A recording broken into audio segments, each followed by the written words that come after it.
Hello friends. आज हम अपवाह तंत्र के बारे में जानेंगे। जो नदियों के द्वारा अपवाह तंत्र बनाए जाते हैं उनके बारे में जानेंगे। ठीक है, तो स्टार्ट करते हैं। अपवाह क्या होता है? अपवाह तंत्र के ज्यामितीय आकार या सरिताओं की स्थानिक व्यवस्था को किसी देश की अपवाह प्रतिरूप कहते हैं। मतलब नदी जिस तरह से अपना गमन करती है ना, जहाँ से वो ओरिजिन होती है, जैसे मान लो कि यहाँ से ओरिजिन हुई तो वो किस तरह से नदियां अपने मार्ग का अनुसरण करती है, वो उसके अपवाह मार्ग या अपवाह प्रतिरूप कहलाता है। सामान्यतः निम्न अपवाह प्रतिरूप विकसित किए होते हैं। कौन कौन से? सबसे पहले आता है द्रुमाकृतिक या वृक्षाकार अपवाह प्रतिरूप, है ना, वृक्षाकार अपवाह प्रतिरूप। इस तरह का अपवाह प्रतिरूप है जिसमें नदी की मुख्य धारा से निकलने वाली शाखाएं इस तरह से जुड़ती है कि उनसे बनने वाली ज्यामितीय प्रतिरूप किसी पेड़ की शाखाओं जैसा दिखता है ना। मतलब ऐसा लगता है कि जैसे पेड़ की शाखाएं निकलती है ना, उस तरह से नदियां रहती है इसके अंतर्गत। इसे अंग्रेजी में डेंड्रिटिक ड्रेनेज सिस्टम भी कहते हैं। ये प्रतिरूप आमतौर पर समतल या हल्की ढलान वाली जमीन पर विकसित होता है। दक्षिण भारत की ज्यादातर नदियां अपवाह जो बनाती है वो वृक्षाकार अपवाह प्रतिरूप बनाती है। तो इसमें अंतर्गत जो दक्षिण भारत की नदियां हैं वो आएंगी। देखो ये उदाहरण है। जैसे ये वृक्षा मैं सारों को बता देता हूँ, फिर एक एक करके हम डिटेल में भी इनको जानेंगे। जैसे ये वृक्षाकार प्रतिरूप है ना, तो ये वृक्ष की भांतियां यहाँ पे नदी प्रतिरूप पाए जाते हैं, है ना। ये इस तरह से नदियां यहाँ पे दिखाई देती है।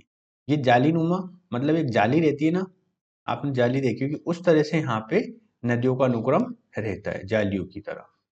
ये अरिये रहती है, जैसे कोई पर्वत है बड़ा सा, वहां से निकलेंगी अरिये, अरिये क्षेत्र में, है ना, रेडिकल फॉर्म में नदियां निकलती है, तो ये अरिये फॉर्म कहलाएगा। आगे आता है उपद्रमाकृतिक, मतलब सेमी वृक्षाकार। तो ये इस तरह से वृक्ष की शाखाओं की शाखाएं जो कहलाती है वो। समानांतर, जब नदियां ऐसी चलेगी, ऐसा लगता है कि एक दूसरे के पैरेलल चल रही है, समानांतर चल रही है। उप समानांतर, समानांतर के आंतरिक हिस्सों में रहती है ना। वलयाकार एक वलय की भांति रहती है। आयताकार आयत की तरह बनाती है ना। और पक्षाकार एक पक्ष की भांति ये चलती है, बहती रहती है। आगे हम इनको डिटेल में भी देखते हैं। जैसे समानांतर प्रतिरूप, ये प्रतिरूप तीव्र ढाल वाले क्षेत्रों में विकसित है। जहाँ पे तीव्र ढाल होता है वहां पे इस तरह की अपवाह प्रतिरूप विकसित होते हैं। जैसे गंगा के ऊपरी मैदान की नदियां। आयताकार प्रतिरूप, जहां चट्टानों को जुड़ाव आयत के रूप में होता है ना। जैसे पलामू क्षेत्र की नदियां कोसी और सहायक नदियां, पलामू जो झारखंड क्षेत्र में, वहां की कोसी और अन्य सहायक नदियां इस तरह का अपवाह प्रतिरूप बनाती है, आयताकार अपवाह प्रतिरूप। नेक्स्ट आता है जालीनुमा प्रतिरूप। जब मुख्य नदियां एक दूसरे के समानांतर बहती है ना, जब मुख्य नदियां एक दूसरे के समानांतर बहती है और सहायक नदियां उनको समकोण पर मिलती है ना। कैसे मिलती है? समकोण पर मिलती है, तो इसे जालीनुमा अपवाह प्रतिरूप कहते हैं। जैसे पूर्वी सिंह भूमि के प्राचीन वलित पर्वतीय क्षेत्र में जालीनुमा अपवाह प्रतिरूप का विकास हुआ है ना। पूर्वी सिंह भूमि के प्राचीन वलित पर्वतीय क्षेत्र में जालीनुमा अपवाह प्रतिरूप का विकास हुआ है। नेक्स्ट आता है कंटकीय प्रतिरूप। ये प्रतिरूप सरिता अपहरण वाले भागों में विकसित होता है। सिंधु और ब्रह्मपुत्र नदियों की शीर्ष घाटी में ऐसे प्रतिरूप पाए जाते हैं। कहाँ पाए जाते हैं ये कंटकीय? ये सिंधु और ब्रह्मपुत्र नदी के शीर्ष में ऐसे प्रतिरूप पाए जाते हैं, कंटकीय, है ना। ये क्या होते हैं? सरिता अपहरण वाले भागों में विकसित होते हैं। नेक्स्ट आता है अरीय प्रतिरूप। जब नदियां किसी पर्वत से निकलकर सभी दिशाओं में बहती है तो अरीय प्रतिरूप बनता है। जैसे अमरकंटक पर्वत श्रृंखला से निकलने वाली नदी, आपने देखा होगा अमरकंटक से कौन कौन सी नदियां निकलती है। अमरकंटक से नर्मदा नदी निकलती है ना, नर्मदा नदी निकलती है, ये पश्चिम की ओर बहती है। सोन नदी निकलती है, ये पूर्व की ओर बहती है ना, इस तरह से।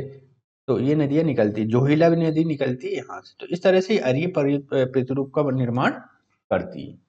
नेक्स्ट आता है अभिकेंद्रीय प्रतिरूप। अभिकेंद्रीय प्रतिरूप अपवाह तंत्र का वो रूप है जिसे नदियां चारों ओर से प्रवाहित होकर केंद्र की ओर आती है ना। जैसे ये इस तरह से नदियां आती है यहाँ पे, एक सेकेंड, इस तरह से अभिकेंद्रीय प्रतिरूप के अंतर्गत। यह अपकेंद्रीय अपवाह का ठीक विपरीत रूप होता है। जैसे तिब्बत, काठमांडू घाटी और लद्दाख आदि में अभिकेंद्रीय प्रतिरूप पाया जाता है। नेक्स्ट आता है वलयाकार, एक रिंग की भांति इसमें रहता है। ये प्रतिरूप गुंबदी संरचना के रूप में पाया जाता है। जैसे किऊल घाटी है ना, मुंगेर में जो किऊल घाटी क्षेत्र है वहां पे वलयाकार प्रतिरूप देखने को मिलता है। नेक्स्ट आता है मालाकार प्रतिरूप। भारत की अनेक नदियां समुद्र से मिलने से पूर्व अनेक शाखाओं में विभाजित होती है ना, शाखाओं में विभाजित होकर डेल्टा बनाती है, जिससे गुम्फित या मालाकार अपवाह प्रतिरूप का निर्माण होता है। ठीक है, तो यहाँ पे हमने पूरा अपवाह प्रतिरूप के बारे में जाना है। ठीक है, अगले वाले वीडियो में हम अपवाह से संबंधित और अन्य बातों को देखेंगे। तब तक के लिए